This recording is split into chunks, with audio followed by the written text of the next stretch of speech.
Je savais qu'Apple avait carrément envoyé 5 avions remplis d'iPhone jusqu'aux États-Unis pour éviter les taxes douanières de Trump. Aujourd'hui, c'est la première journée d'application des taxes douanières imposées par Trump. On est le mercredi 9 avril 2025 et ça chauffe. Il y a des demandes de négociation de la part des Chinois envers l'administration Trump qui pour l'instant ne seraient pas prêts à discuter et ça fait monter la pression. Donc les indices boursiers tombent vraiment dans le rouge. Hier, on a vu les actions américaines tomber encore plus bas que lundi. Donc cette pression, ça se traduit aussi par l'effondrement du prix du pétrole. Donc ce qui se passe en ce moment, ça ressemble énormément à la crise sanitaire, où le pétrole était passé à 20 dollars le baril. L'inflation était revenue à 0% à l'époque, donc vous allez voir que la Fed va faire son pivot beaucoup plus tôt que prévu.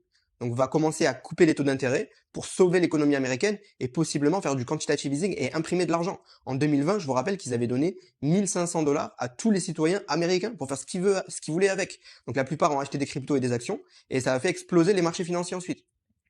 En tout cas, un accord commercial semble être en vue entre les États-Unis et le Japon, et ça continue de discuter avec l'Union européenne, puisque la semaine prochaine, il va y avoir la première ministre italienne qui va se rendre à la Maison-Blanche pour discuter avec Trump.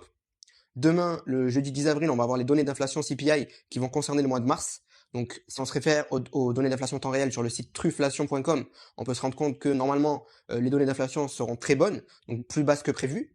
Et du coup, ça pourrait influer la Fed à agir encore plus rapidement pour sauver l'économie, puisque de toute façon, l'inflation est en train de baisser. Une chose intéressante que je voulais vous montrer aujourd'hui, c'est le pourcentage d'actions américaines qui sont au-dessous de la moyenne mobile à 50 jours.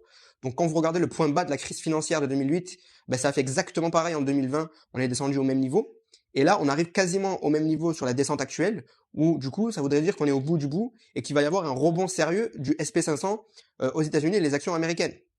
Donc bien sûr que chaque nouvelle fondamentale autour de la guerre commerciale en ce moment, ça fait bouger le Bitcoin, les marchés. Par exemple, hier, on a appris que les taxes douanières supplémentaires qui s'appliquaient en Chine, les droits de douane sont passés à 104% sur la Chine directement quand c'est rentré en vigueur, c'était officiel, le Bitcoin est passé à 76 000 dollars.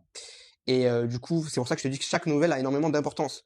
En tout cas, restez branchés par rapport à tout ça. Si vous voulez suivre en temps réel ces informations, j'ai un Telegram gratuit où je vous informe en temps réel de chaque nouvelle qui tombe.